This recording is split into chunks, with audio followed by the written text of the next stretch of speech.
എന്നാണ് ഈസ്റ്റർ ആഘോഷിക്കാൻ തുടങ്ങിയത്. ആദ്യ നൂറ്റാണ്ടുകളിൽ ഇങ്ങനെ ഒരു ആഘോഷമേ ഉണ്ടായിരുന്നില്ല. ഇത് പിന്നീട് എപ്പോഴോ സഭ ആരംഭിച്ച ഒരു ആഘോഷമാണ്, അതുകൊണ്ട് ഇതൊരു പേഗൻ ആഘോഷമാണ് എന്നൊക്കെ ചില പന്തക്കോസ്ത പ്രൊട്ടസ്റ്റന്റുകാർ പറഞ്ഞ് പ്രചരിപ്പിക്കുന്നുണ്ട്.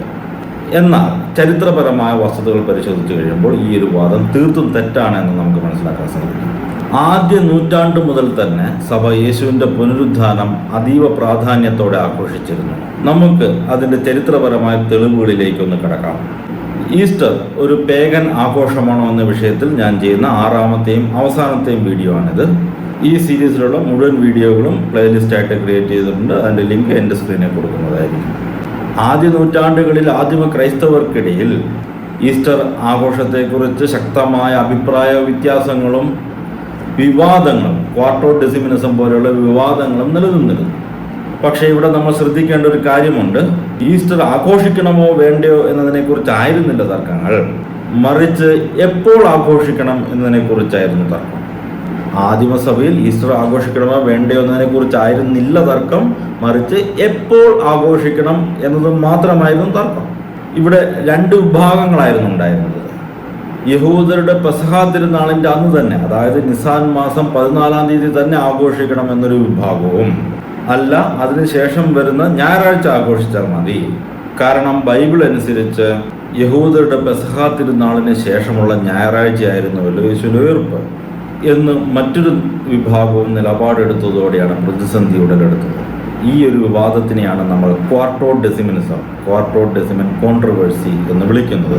ഈ ഒരു വിവാദം ആദിമ നൂറ്റാണ്ടുകളിൽ സഭയിൽ വളരെ വലിയൊരു ചർച്ചയായിരുന്നു, വലിയ ഒരു വിവാദ വിഷയം തന്നെയായിരുന്നു അത്. ഇവിടെ നമ്മൾ ചിന്തിക്കേണ്ട ഒരു കാര്യമുണ്ട്.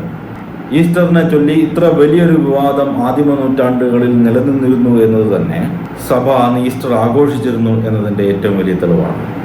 അങ്ങനെ ഒരു ആഘോഷമേ ഇല്ലായിരുന്നുവെങ്കിൽ പിന്നെ അതിൻ്റെ പേരിൽ തർക്കങ്ങൾ ഉണ്ടാവില്ലല്ലോ. ഇതിന് വ്യക്തമായ ചരിത്ര രേഖകളുമുണ്ട് കേട്ടോ. വിശുദ്ധ യോഹന്നാൻ ശ്ലീഹായുടെ നേരിട്ടുള്ള ശിഷ്യനും സ്മിർനായിലെ ബിഷപ്പുമായിരുന്ന വിശുദ്ധ പോളികാർപ്പ്, ഇദ്ദേഹം AD 70 ജനിച്ച ആളാണ് കേട്ടോ. റോമിലെ ബിഷപ്പായ, അതായത് അന്നത്തെ മാർപ്പാപ്പയായ അനിസെറ്റുസുമായിട്ട് ഈ വിഷയത്തിൽ ചർച്ച നടത്തിയതിനെക്കുറിച്ച് ഇരനേവൂസ് രേഖപ്പെടുത്തുന്നുണ്ട്. വളരെ വ്യക്തമാണ്, ആദ്യ നൂറ്റാണ്ടുകളിൽ തന്നെ ഈസ്റ്റർ തീയതിയെക്കുറിച്ച് വളരെ ഗൗരവതരമായ ചർച്ചകൾ നടക്കുന്നുണ്ട്.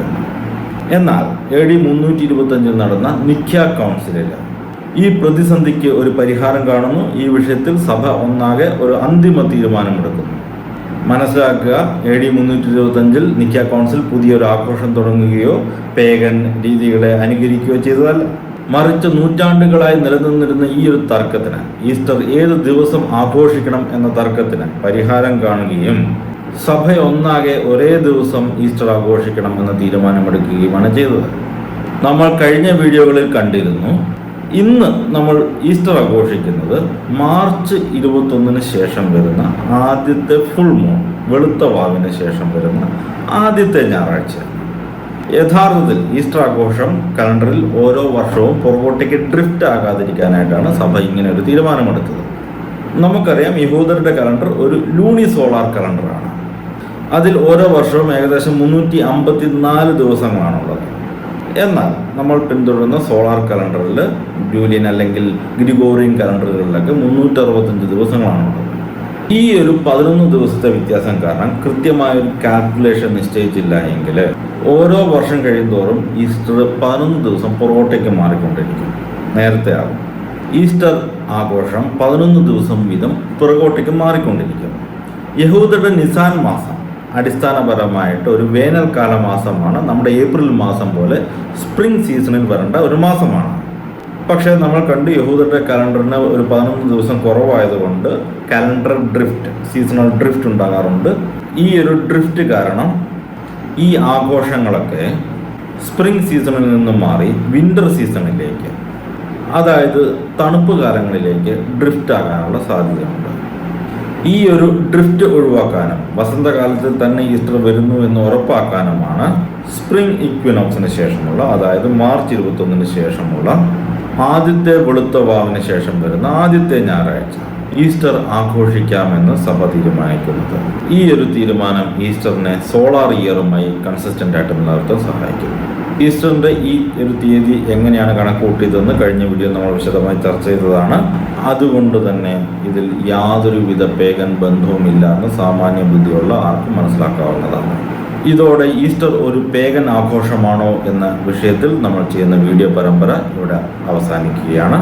ചരിത്രത്തെ വളച്ചൊടിച്ചുകൊണ്ട് ചിലർ പ്രചരിപ്പിക്കുന്ന വ്യാജവാദങ്ങളിൽ വീണു പോകാതെ വസ്തുതകൾ മനസ്സിലാക്കാൻ ഈ വീഡിയോകൾ നിങ്ങളെ സഹായിക്കുന്നു എന്ന് ഞാൻ കരുതുന്നു.